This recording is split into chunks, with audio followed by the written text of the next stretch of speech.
Ukrainian President Volodymyr Zelensky arrived in Washington on Wednesday.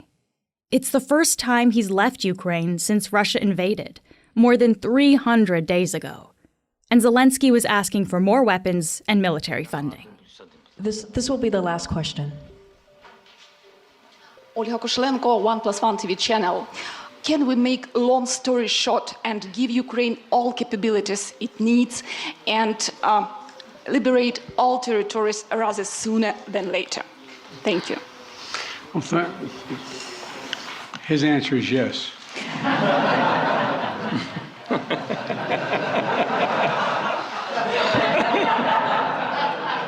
I agree. This comes as Russian aerial attacks are ramping up. The main targets are Ukraine's power grid, which means frequent blackouts. Many people in the country are left in the dark and cold for hours on end. Today, I speak with the Globe's European bureau chief, Reguly. He's in Ukraine's capital, Kyiv. I'm Menaka Raman-Wilms, and this is The Decibel from the Globe and Mail.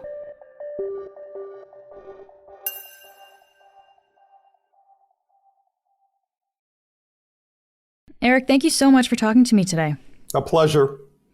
I know we're reaching you in a situation where it's all dark there. You don't have a lot of light or you don't have electricity. You have no light, no heat. So this is something we really appreciate you doing here. Yeah, well, the electricity has been going off, I'd say about half the day.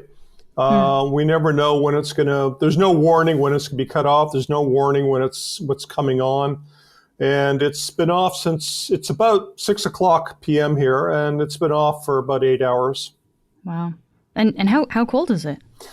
It's starting to get cold. It's, it's about at the freezing point now, maybe a little bit below at night. But I was warned about this, so I have a huge suitcase of long underwear and sweaters and scarves. And when there's no electricity at night or no heat, we just bundle up and go to bed and tough it out. Wow. This is, so it's starting to be winter there. It's a cold time of year in Ukraine. It's also the holiday season. It's the first Christmas in Ukraine since this war started. And Eric, I know you recently went to a mall in the capital city of Kyiv. Can you tell me what was it like there in that mall? We went to the biggest mall in Kyiv. It wasn't crowded at all. There's a trickle of people in there. It didn't seem festive. I mean, there might have been one or two Christmas trees up, but it felt somber. Though they were trying hard. On the top floor, the third floor, there was a concert going on. Again, thinly attended. I'd say 2-3 dozen people there, and it was designed to raise money for the military. We talked to parents there, talked to kids, talked to shoppers, and one family said, "Look, we're not doing a Christmas tree this year. We're not doing presents." Partly because the inflation rate is so high here; it's like 25 or 26%. People are not only suffering from the war, but they're suffering from really high inflation, and they just can't afford things. Yeah. It's not just shopping that brings people to the mall. There's there's a recent addition called this Power Hub or an Energy Hub in the mall. Can you just tell me what that is? Yeah, it's I don't know what it was before, but it was obviously a very large store. I mean, it was hundreds and hundreds of square meters. It looked modern. It had, dozens of desks, dozens of chairs, dozens of sofas, and that's where you go to plug in your phones and your computers when there's blackouts. And the blackouts last a long time in this city. I mean, this like today we've been out of power for 8 hours now. So they were 3 or 4 hours. Now they're becoming 8, 10, even 12 hours. But also heat. I mean, they can go there to warm up. I mean, this mall is huge, and it attracts thousands of people. So I imagine, it looked like people were working there, that they were just using it as a temporary office because of the blackouts. You never know which parts of the city are being blacked out. So you can go there, get warm, Yeah. plug in your computer, your phone, do some correspondence, that kind of thing. Yeah, yeah. Now some restaurants and cafes, many of them in Kyiv have generators, and they're obviously they're easy to find. I mean, because of the noise. I mean, there is a din of diesel and gasoline generators right outside this apartment building, and they're on all the time, generating electricity, so they can stay open when the blackouts happen. And of course, this energy hub in the mall exists because Russia is targeting power grids throughout the country. What is Russia's goal with this, Eric? Like, what is Russia trying to accomplish by targeting these power grids? Oh, it's to demoralize the population, so they lose interest in supporting this war. I mean, that's why everyone I've talked to is expecting a Christmas attack. Just to anger and sadden everyone in this country. So I think Putin. It's obvious what Putin's trying to do. He's trying to force Ukraine into a peace agreement, which would allow him to keep the parts of the country that he seized already. In the Far East, in the South, Crimea. But I don't think it's going to work. I mean, one thing that has struck me here is that despite the hardship here, despite the obscene numbers of death, morale is still pretty high. I mean, really high. There is a fighting spirit here. There is optimism.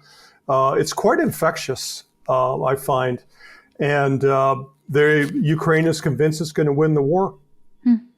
So morale is high, but these are like difficult times, I guess, too. Like, can you maybe tell me about some of the people that you've talked to and how they're feeling? Like, what have they said about that? Well, I talked to the people in the mall, like this one woman in her early 30s. She actually works at an embassy here. And she said, we fully expect an attack in and around Christmas, but he can do what he wants, but it's just going to make us angry, and that anger is going to make us fight harder. President Zelensky was in Washington on Wednesday visiting U.S. President Biden, and Biden pledged nearly $2 billion for more military assistance to help Ukraine in this fight.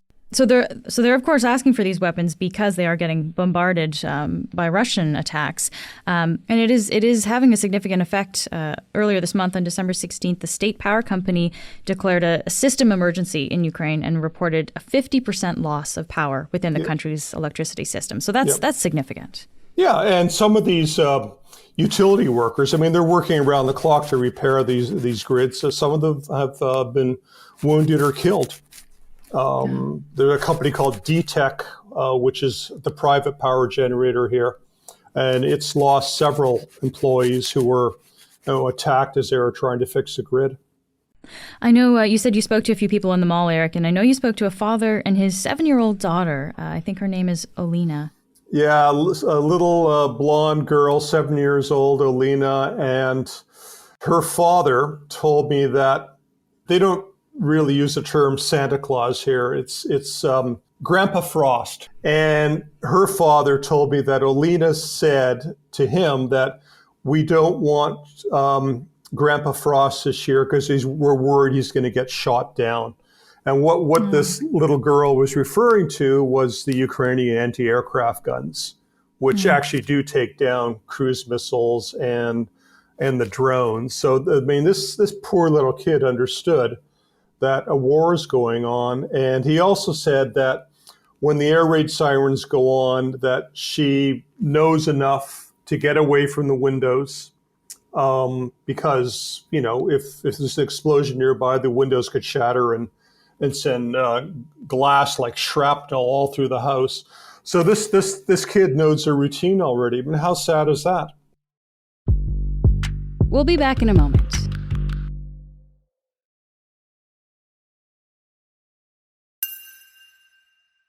These blackouts and, of course, the ongoing war have also had a huge impact on Ukraine's economic situation. And Eric, I know you recently sat down with Ukraine's finance minister. How did he keep the country running financially when the war started in late February? He was a great interview. He's called Marchenko, Sergei Marchenko. He's quite young. He's in his early 40s. He's actually quite close to Canada's Chrystia Freeland. On day one of the war, they set up a remote finance ministry in the western part of the country. Secret location. All the computers are there, the databases, Microsoft, Oracle, everyone was there.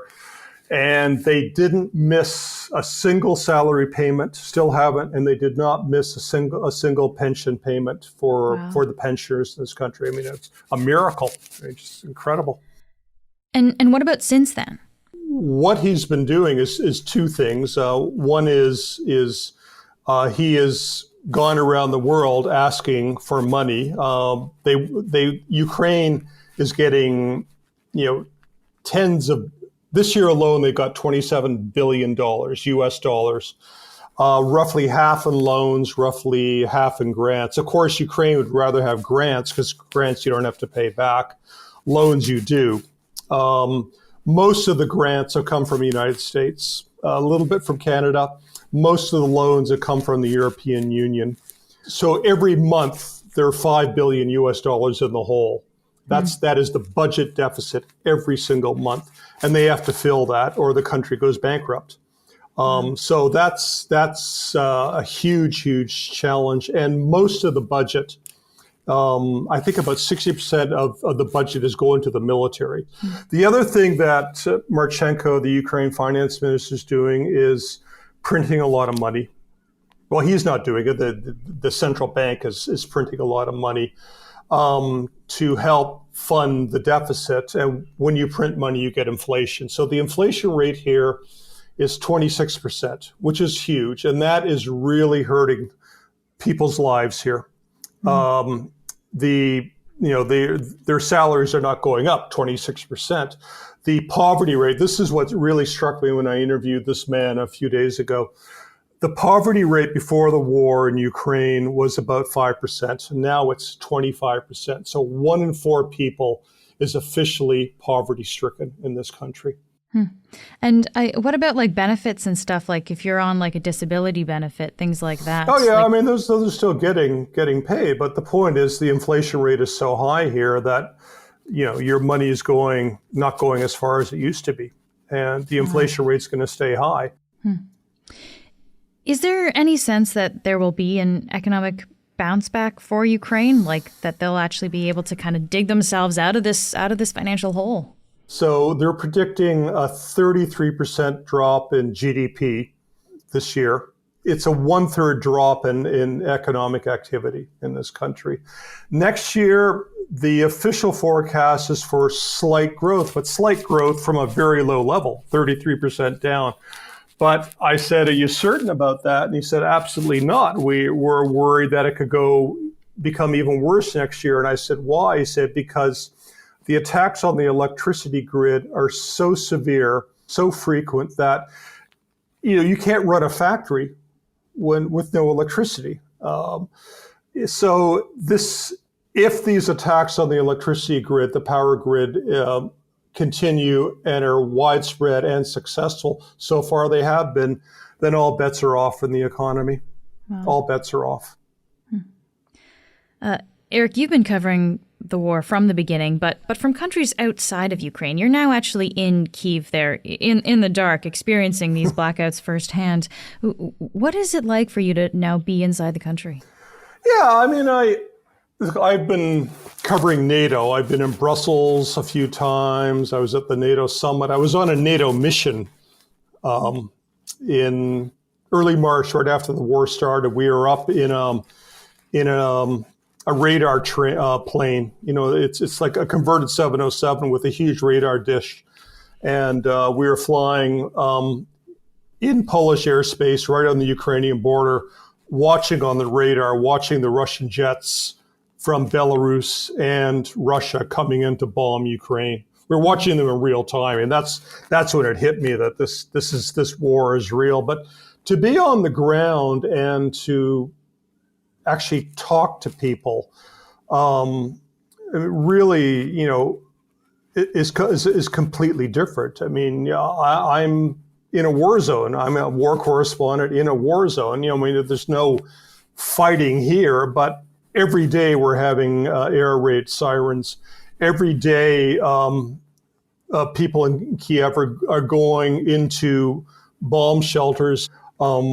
And it's become part of everyday life, but it shouldn't have to be. Eric, thank you so much for taking the time to talk to me today. Thank you. It was a pleasure, and I hope to talk to you again. That's it for today. I'm Menaka Raman-Wilms. Our producers are Madeline White, Cheryl Sutherland, and Rachel Levy-McLaughlin. David Crosby edits the show. Kasia Mihailovich is our senior producer, and Angela Pacenza is our executive editor. Thanks so much for listening, and I'll talk to you tomorrow.